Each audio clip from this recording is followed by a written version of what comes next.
ఇంతింతై ఒటిడింతై అన్నట్టు ఎదిగింది బీజేపీ. దేశంలోనే అతిపెద్ద పార్టీగా అవతరించింది. ఎన్నో వ్యయ ప్రయాసలు తట్టుకుని అజేయంగా నిలిచింది. 4 దశాబ్దాల రాజకీయ ప్రస్థానంలో అనేక ఆటుపోట్లు ఎదుర్కొని నిలబడింది. దేశంలో కాషాయ పార్టీని అజేయ శక్తిగా మార్చడంలో మోదీ, అమిత్ షా కృషి అమోఘం.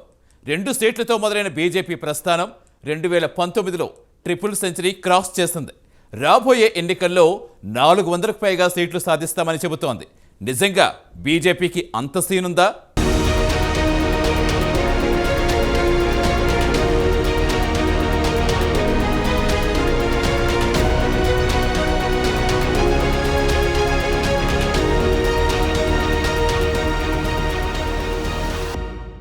దేశంలో పాలిటిక్స్ ఎప్పుడూ ఒకేలా ఉండవు. ఓటరు నాడిని పట్టుకోవడం ఎవరికీ సాధ్యం కాదు. అప్పటి పరిస్థితులకు అనుగుణంగా నిర్ణయం తీసుకుంటారు. ఇప్పటి వరకు 2 పర్యాయాలు విజయం సాధించిన బీజేపీ మూడోసారి పవర్లోకి వస్తామని చెబుతోంది. అటు కాంగ్రెస్ కూడా తీవ్రంగా పోరాటం చేస్తోంది. 2 సార్లు ప్రధానిగా పనిచేసిన మోదీపై వ్యతిరేకత ఉన్నా అది స్వల్పమే అంటున్నారు ఆ పార్టీ నేతలు. ఈసారి రెట్టించిన ఉత్సాహంతో సొంతంగా మెజారిటీ సాధించి ప్రభుత్వాన్ని ఏర్పాటు చేస్తామని ధీమాతో ఉన్నారు.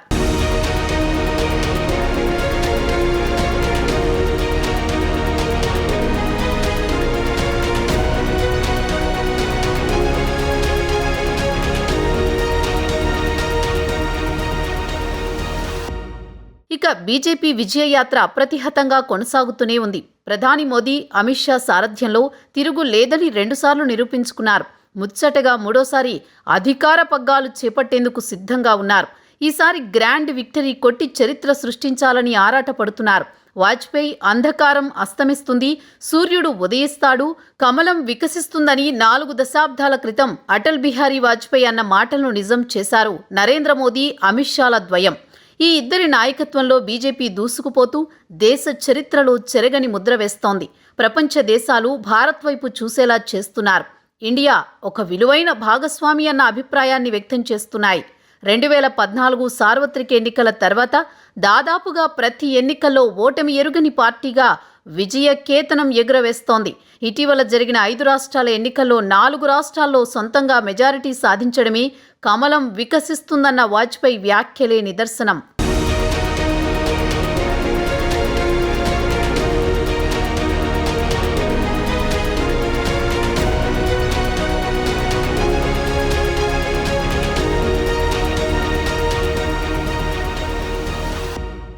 బీజేపీ ఏర్పాటు అంత సులభంగా ఏమీ జరగలేదు. దేశంలోని ఆనాటి క్లిష్టమైన పరిస్థితుల్లోంచి ఎన్నో ఆటుపోట్లు, మరెన్నో ఇబ్బందుల్లోంచి పుట్టుకొచ్చింది. ప్రారంభంలోనే అప్పటి ప్రత్యర్థి నేతలు బురదలో పుట్టిన కమలమంటూ హేళన చేశారు. రాజకీయాలు అనే బురదలోంచి స్వచ్ఛమైన కమలంగా ఆవిర్భవించిన పార్టీ అని బీజేపీ నేతలు ధీటుగా సమాధానమిచ్చారు. జాతీయ పార్టీగా ఆవిర్భవించి ప్రజల ముందుకు వచ్చిన బీజేపీ ప్రస్థానం అంత ఈజీగా సాగలేదు.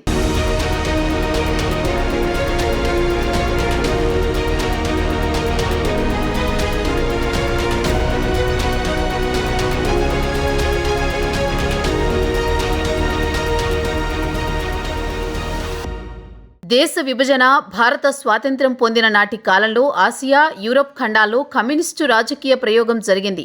దేశంలో కాంగ్రెస్ పార్టీ నెహ్రూ ఆలోచనల్లో మునిగిపోయి సెక్యులరిజం అనే ముసుగు తొడుక్కుని కుటుంబ పార్టీగా మారిపోయింది. దాని పునాదుల నుంచి అనేక కుల, కుటుంబ, ప్రాంతీయ పార్టీలు పుట్టుకొచ్చాయి. కాంగ్రెస్కి ప్రత్యామ్నాయ పార్టీ అవసరమని అప్పటి పరిస్థితుల ప్రభావంతో శ్యామ్ ప్రసాద్ ముఖర్జీ భావించారు.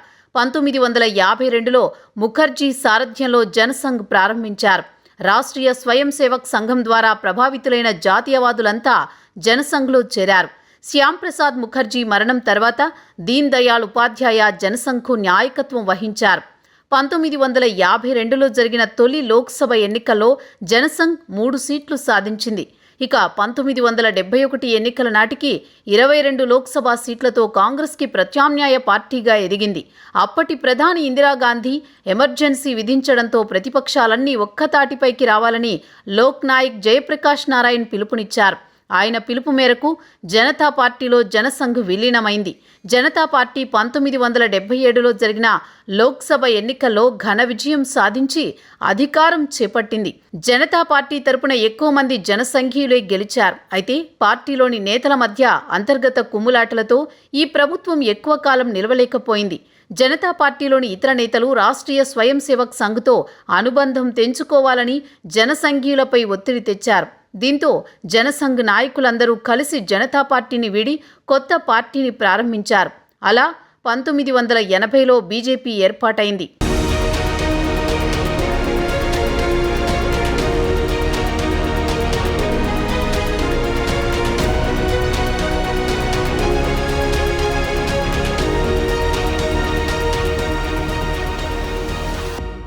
అప్పట్లో దేశమంతా ఇందిరా అంటే ఇండియా, ఇండియా అంటే ఇందిరా అనే అంతగా భ్రమల్లో కాంగ్రెస్ ముంచెత్తింది. ఇందిరాగాంధీ హత్య తర్వాత జరిగిన 1984 సార్వత్రిక ఎన్నికల్లో బీజేపీ కేవలం 2 సీట్లకే పరిమితమైంది. అయినా అధైర్యపడకుండా అటల్ బిహారీ వాజ్పేయి, లాల్ కృష్ణ అద్వానీ పార్టీని ముందుకు నడిపించారు. అలాంటి కీలక సమయంలో బీజేపీ అనూహ్య నిర్ణయం తీసుకుంది. రామమందిరం నిర్మాణం యావత్ హిందూ ప్రజల సంకల్పంగా మార్చడంలో విజయం సాధించింది. ఆ తర్వాత రామజన్మభూమి ఉద్యమ సమయంలో వచ్చిన 1989 ఎన్నికల్లో పార్టీ అనూహ్యంగా 85 సీట్లు సాధించింది. నేషనల్ ఫ్రంట్ మద్దతుతో ప్రభుత్వం ఏర్పాటు జరిగినా మళ్లీ జనతా ప్రభుత్వంలానే ఈ ప్రభుత్వం పతనమైంది. ఇక 1991లో వచ్చిన ఎన్నికల్లో బీజేపీ భారీ మెజారిటీతో గెలిచి సొంతంగా ప్రభుత్వం ఏర్పాటు జరుగుతుందని అంతా భావించారు. కానీ తొలి విడత పోలింగ్ పూర్తయ్యాక రాజీవ్ గాంధీ మరణించడంతో ఆ తర్వాత జరిగిన పోలింగ్లో సానుభూతి ప్రభావంతో కాంగ్రెస్ పుంజుకొని మైనారిటీ ప్రభుత్వాన్ని ఏర్పాటు చేసింది. ఆ ఎన్నికల్లో బీజేపీ 120 సీట్లలో విజయం సాధించింది.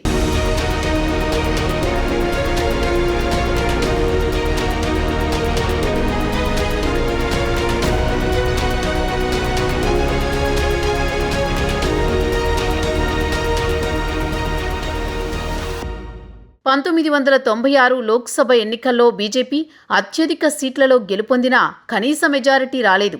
అయినా దేశంలో తొలి కాంగ్రెసేతర ప్రభుత్వాన్ని ఏర్పాటు చేసి చరిత్రను తిరగరాసింది.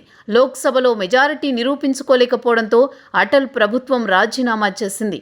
ఆ తర్వాత అధికారం చేపట్టిన యునైటెడ్ ఫ్రంట్ అత్యంత ఘోరంగా విఫలమైంది. 1998 ఎన్నికల్లో మరోసారి విజయం సాధించిన బీజేపీ జాతీయ ప్రజాతంత్ర కూటమిని ఏర్పాటు చేసి సంకీర్ణ ప్రభుత్వాన్ని నెలకొల్పింది. ఎన్డీఏలో భాగస్వామిగా ఉన్న అన్నాడీఎంకే పార్టీ అర్ధాంతరంగా మద్దతు ఉపసంహరించడంతో ప్రభుత్వం 1 సీటు తేడాతో ఓడిపోయింది. 1999 ఎన్నికల్లో మళ్లీ ఎన్డీఏ ప్రభుత్వం ఏర్పాటైంది. మళ్లీ అటల్ బిహారీ వాజ్పేయి నేతృత్వంలో 5 ఏళ్లు విజయవంతంగా ఎన్డీఏ ప్రభుత్వం దేశంలో సంస్కరణలతో పలు విజయాలు సాధించింది. కానీ మితిమీరిన అంచనాల కారణంగా 2004 ఎన్నికల్లో ఓటమి పాలైంది. తర్వాత 10 ఏండ్ల పాటు అధికారానికి దూరమైంది.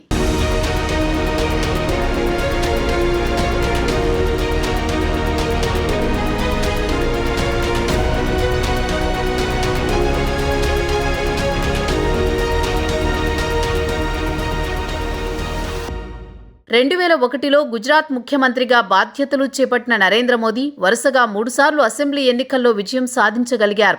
13 ఏళ్ల పాటు ముఖ్యమంత్రిగా పనిచేశారు.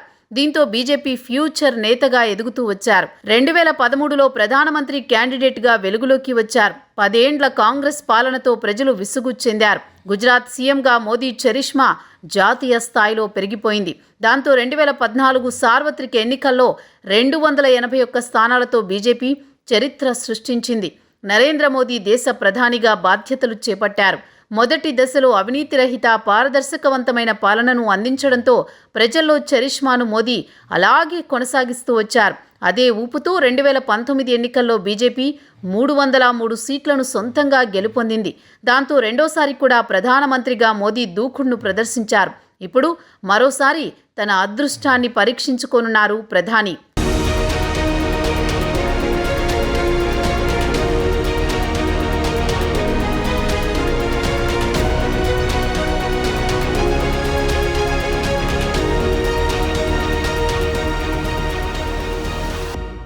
(1980 నుంచి 2004 వరకు బీజేపీ ప్రస్థానం అటల్, అద్వానీ ఆధ్వర్యంలో నడిచింది. తొలి 24 ఏళ్ల పాటు బీజేపీ అంటే వాజ్పేయి, అద్వానీ అన్నట్లు సాగింది.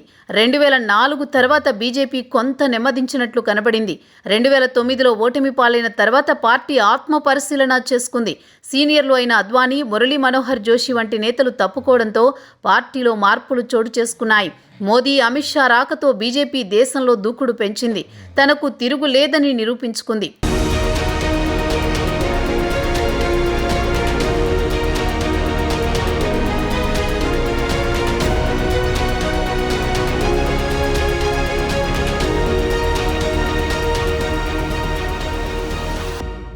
బీజేపీ 1984లో తొలిసారి టీడీపీతో పొత్తు పెట్టుకుని ఉమ్మడి ఆంధ్రప్రదేశ్లోని హన్మకొండ, సికింద్రాబాద్ స్థానాల్లో బరిలో దిగిన కమల దళం హన్మకొండలో గెలిచింది.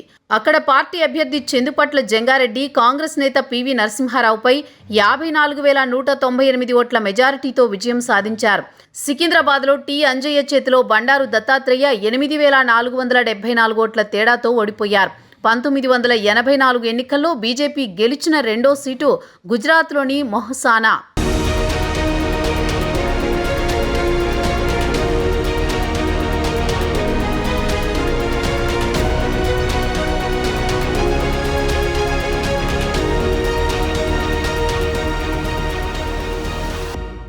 బీజేపీ ప్రభుత్వం 17 రాష్ట్రాల్లో అధికారంలో ఉంది. 2014లో స్వల్ప మెజారిటీ సాధించిన మోదీ సర్కార్ తర్వాత అంచెలంచెలుగా తన పట్టును పెంచుకుంటూ పోతోంది.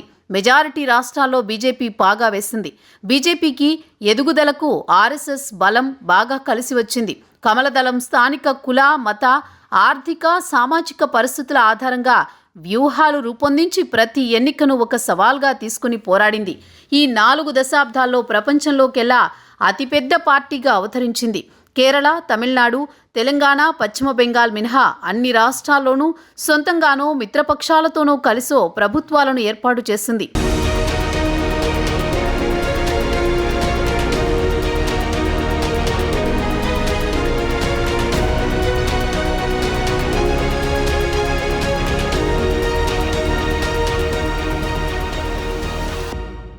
నాలుగు దశాబ్దాల్లో కమలదళం ఎన్నో ఎత్తుపల్లాలను చూసింది. ఆ పార్టీకి మైలేజ్ తీసుకొచ్చింది మాత్రం శ్రీరామ జన్మభూమి ఉద్యమమే.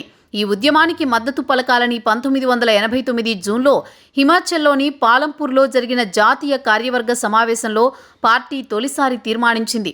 దాన్ని ఆచరణలో పెట్టడానికి పండిత్ దీన్ దయాళ్ ఉపాధ్యాయ జయంతిని పురస్కరించుకుని 1990 సెప్టెంబర్ 25న ఎల్కే అద్వానీ గుజరాత్లోని సోమనాథ్ నుంచి అయోధ్యకు రథయాత్ర ప్రారంభించారు. అక్టోబర్ 30 నాటికి అయోధ్య చేరుకునేలా ప్రారంభించిన ఆ యాత్రను అక్టోబర్ 23న బీహార్లోని సమస్తీపూర్లో లాలూ ప్రసాద్ ప్రభుత్వం అడ్డుకుంది. అద్వానీని అరెస్ట్ చేసి 5 వారాల పాటు నిర్బంధించింది. అది దేశవ్యాప్తంగా బీజేపీ విస్తరణకు బాటలు వేసింది. దాని ఫలితం 1991 నాటికి యూపీ ఎన్నికల్లో కనిపించింది. అక్కడ కమలం పార్టీ తొలిసారి విజయం సాధించి కళ్యాణ్ సింగ్ నేతృత్వంలో ప్రభుత్వాన్ని ఏర్పాటు చేసింది.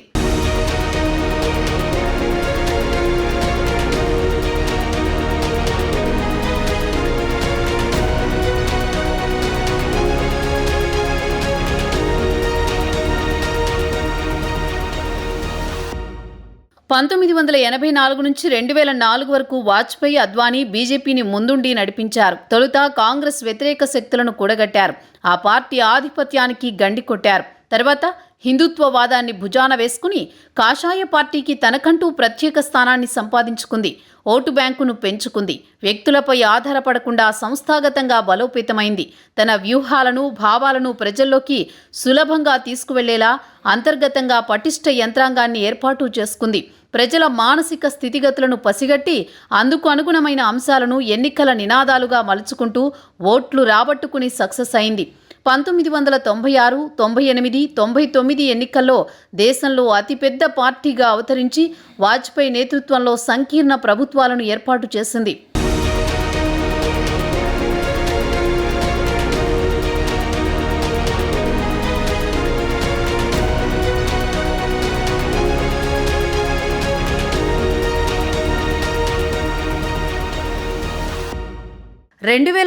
సార్వత్రిక ఎన్నికల్లో బీజేపీ ఓడిపోయింది.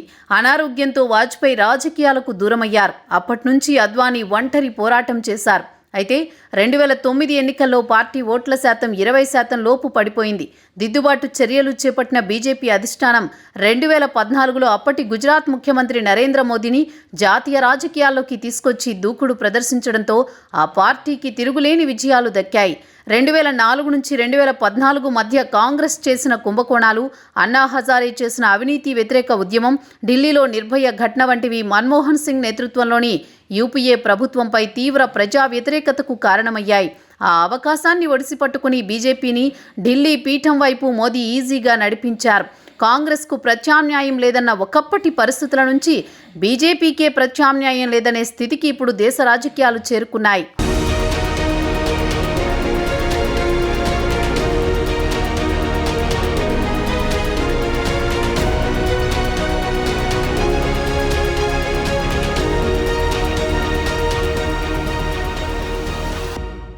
ప్రస్తుత పరిస్థితుల్లో సీనియర్స్ మాదిరిగా నెమ్మదిగా వ్యవహరిస్తే సరిపోదు. మోదీలాగా దూకుడుగా ఉంటేనే రాజకీయాలు సెట్ అవుతాయి. బీజేపీలో మోదీ సర్కిల్ స్టార్ట్ అయ్యాక కాషాయ నేతలు వరుస విజయాలు సాధిస్తున్నారు. ఏ రాష్ట్రంలో ఎన్నికలు జరిగినా బీజేపీ గెలుపులో కీ రోల్ ప్లే చేస్తున్నారు. మోదీ బీజేపీ నాయకుడే కాదు, పార్టీ నిర్వహణ, ఎన్నికల్లో అనుసరించే విధానాలు, ప్రభుత్వాన్ని నడిపే తీరు, నిర్ణయాలు తీసుకోవడం, వాటిని అమలు చేయటం, ఇలా అన్ని విషయాల్లోనూ బీజేపీ రూపురేఖలే మారిపోయాయి.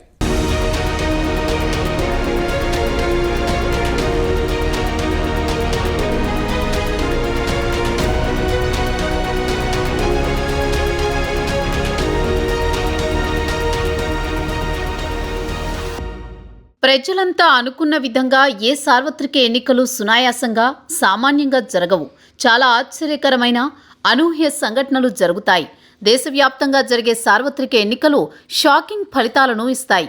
2004లో ప్రధానమంత్రి వాజ్పేయికి విజయం ఖాయమని మొత్తం 543 ఎంపీ స్థానాల్లో బీజేపీ 300 ఎంపీ స్థానాల్లో గెలుపొందుతుందని ఆ పార్టీ వర్గాలు భావించాయి. అయితే కేవలం 138 స్థానాలే దక్కడంతో వాజ్పేయి అధికార పీఠానికి దూరమయ్యారు.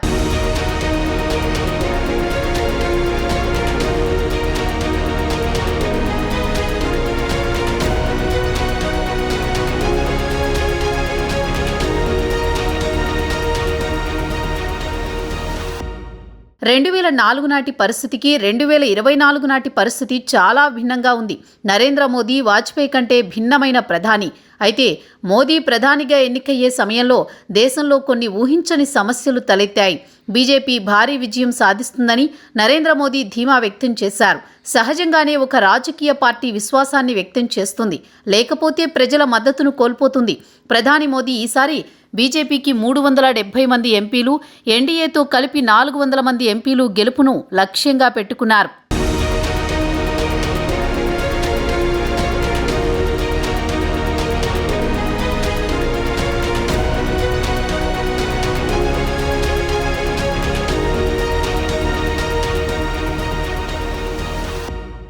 బీజేపీకి లోక్సభ ఎన్నికల్లో కలిసొచ్చే అంశాల్లో ప్రధానంగా అత్యంత ప్రజాదరణ ఉన్న నరేంద్ర మోదీ కమలం పార్టీకి సారథిగా ఉన్నారు. కేరళ, తమిళనాడు, ఆంధ్రాలో గత లోక్సభ ఎన్నికల్లో బీజేపీ ఒక్క ఎంపీ స్థానం గెలవకున్నా ఈ రాష్ట్రానికి బీజేపీకి ఓటింగ్ షేర్ గణనీయంగానే ఉంది. ప్రస్తుతం బీజేపీ తన పాత మిత్రపక్షాలను కూడా తిరిగి పొందగలిగింది. బీహార్లో బీజేపీకి నితీష్ కుమార్, చిరాగ్ పాశ్వాన్, ఆంధ్రాలో చంద్రబాబు నాయుడు, జనసేన అధినేత పవన్ కళ్యాణ్, తమిళనాడులో చిన్న పార్టీలు, అదేవిధంగా ఇతర ప్రాంతీయ పార్టీల నుంచి చాలా మంది సీనియర్ నాయకులు అండగా ఉన్నారు.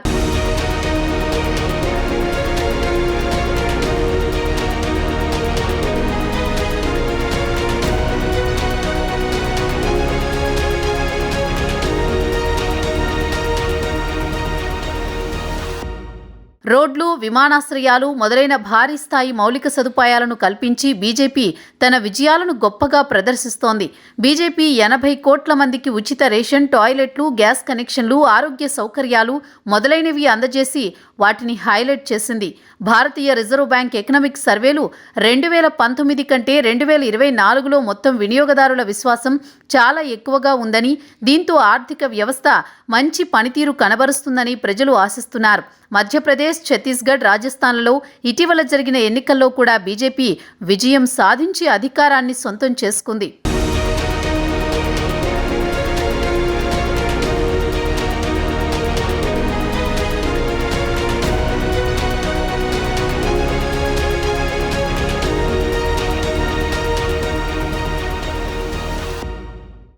ఎలక్టోరల్ బాండ్లు బీజేపీకి చాలా ఇబ్బందిని కలిగించింది. కేజ్రీవాల్ అరెస్టు దేశవ్యాప్తంగా రాజకీయ వర్గాలను దిగ్భ్రాంతికి గురి చేసింది. ఎందుకంటే సిట్టింగ్ ముఖ్యమంత్రిని అరెస్ట్ చేయడం దేశంలో ఇదే మొదటిసారి. ఎన్నికల సమయంలో అరెస్ట్ చేయడం భారతదేశం అంతటా కలకలం రేగింది. ఎన్నికల సమయంలో చిరకాల శత్రువులైన కాంగ్రెస్, కేజ్రీవాల్లను ఏకం చేసేందుకు బీజేపీ పరోక్షంగా సహకరించినట్లయింది. మరోవైపు కేజ్రీవాల్ అరెస్టు బీజేపీ రాజకీయ కుట్ర అని మెజారిటీ ప్రజల అభిప్రాయంగా ఉంది.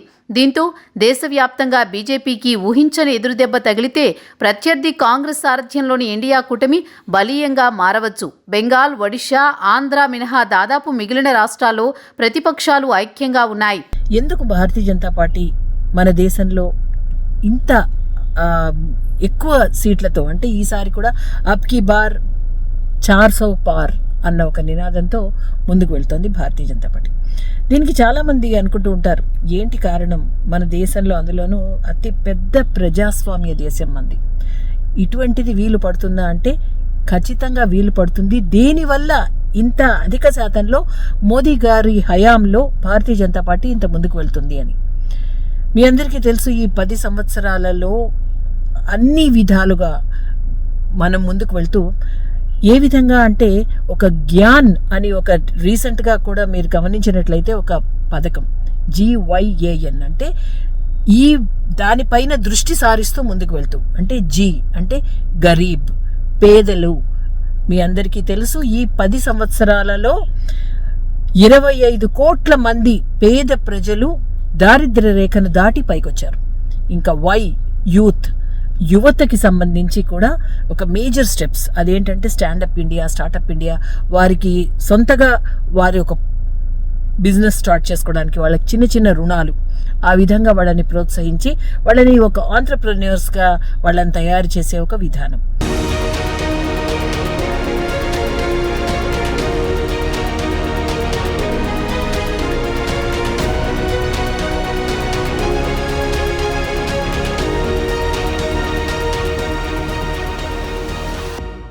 బీజేపీ అణచివేత రాజకీయాలు చాలా ప్రాంతీయ పార్టీలను కాంగ్రెస్ పార్టీకి దగ్గర చేశాయి. కర్ణాటక, తెలంగాణలో కాంగ్రెస్ ప్రభుత్వాలు ఏర్పాటు చేయడంతో బీజేపీకి పెద్ద ఎదురుదెబ్బ తగిలింది. 2019 లోక్సభ ఎన్నికల్లో కర్ణాటక, తెలంగాణలోని మొత్తం 45 మంది ఎంపీలకు గాను కాంగ్రెస్ కేవలం 4 ఎంపీలను మాత్రమే గెలుచుకుంది. ఇప్పుడు 2 రాష్ట్రాల్లో కాంగ్రెస్ ఖచ్చితంగా మెజారిటీ స్థానాలను కైవసం చేసుకుంటుంది.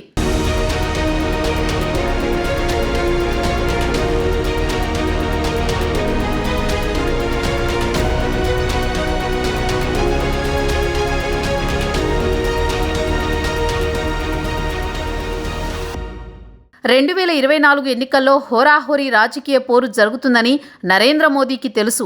దీనికి నిదర్శనమే మోదీ అవిశ్రాంత ఎన్నికల ప్రచారం. మోదీ వివిధ రాష్ట్రాలను సందర్శించినా లేదా టెస్లా ఫేమ్ ఎలాన్ మస్క్, మైక్రోసాఫ్ట్కు చెందిన బిల్ గేట్స్ భారతదేశం సందర్శించి ఎన్నికల సమయంలో మోదీని కలిసేందుకు వచ్చినా ప్రధాని మోదీకి ఎన్నికల్లో విజయం సాధించడానికి చివరి వరకు శాయశక్తులా పోరాడాలని తెలుసు. ఎన్నికలు మోదీ గ్యారంటీల లాంటివి కాదు. ఒకవైపు ప్రధానమంత్రి నరేంద్ర మోదీకి దేశవ్యాప్త ప్రజాదరణ ఉంది, అందులో నో డౌట్. దాన్ని మూడోసారి కూడా కమల నేతలు ఏ మేరకు క్యాష్ చేసుకుంటారనేదే త్వరలో తెలియనుంది. నరేంద్ర మోడీ మొదటి 10 రాజకీయ చరిత్రలో గుజరాత్ ముఖ్యమంత్రి 2001, 2002లో ఆ సమయంలో అవ్వారు. ఆయన అక్కడ గుజరాత్ గురించి పేరు తెచ్చుకున్నాడు దేశం అంతా.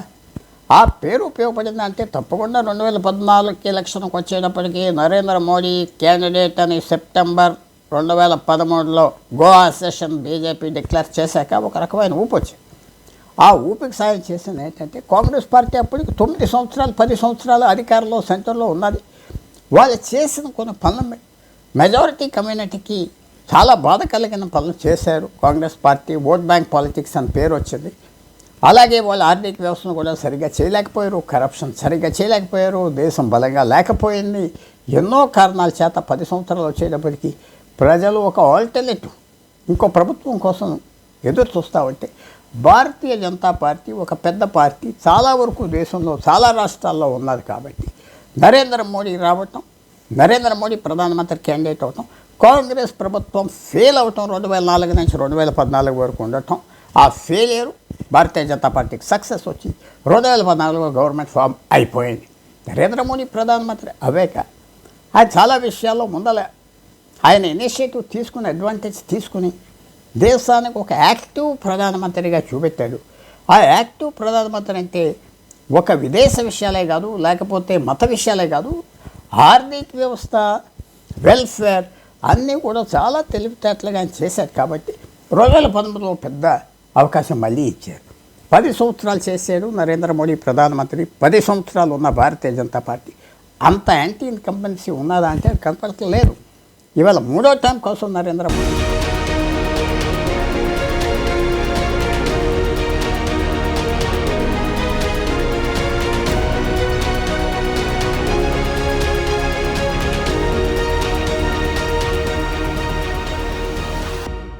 మరోవైపు ప్రతిపక్షాలు అందించే ఉచితాలు, సంక్షేమ హామీల ఎర ఓటర్లను ప్రభావితం చేస్తాయి.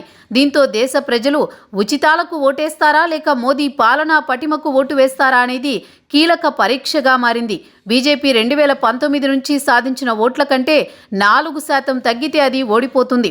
ఒకవేళ 4% ఓట్లు పెరిగితే బీజేపీకి భారీ విజయం లభిస్తుంది. అయితే భారీ పోరాటం జరగడం ఖాయం. హ్యాట్రిక్ విజయం కోసం మోదీ కూడా పూర్తి స్థాయిలో తన శక్తియుక్తులను ప్రదర్శిస్తున్నారు.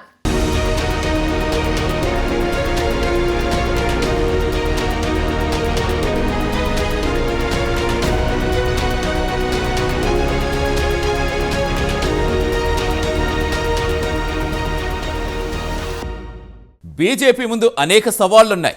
ఈసారి అనుకున్నంత ఈజీగా గెలుపు సాధ్యం కాదనే విషయం మోదీకి కూడా తెలుసు. విపక్షాలు ఏకతాటిపైకి రావడంతో ఈసారి ఎన్నికల రిజల్ట్స్ ఏ విధంగా ఉంటాయో అనే విషయం సర్వత్రా ఉత్కంఠ నెలకొంది. ఏది ఏమైనా బీజేపీకి వరుస విజయాలు అందించడంలో మోదీ పాత్ర అమోఘం. ఆయన ఇమేజ్తో పలు రాష్ట్రాల్లో కమలం పార్టీ ప్రభుత్వాలను ఏర్పాటు చేసింది.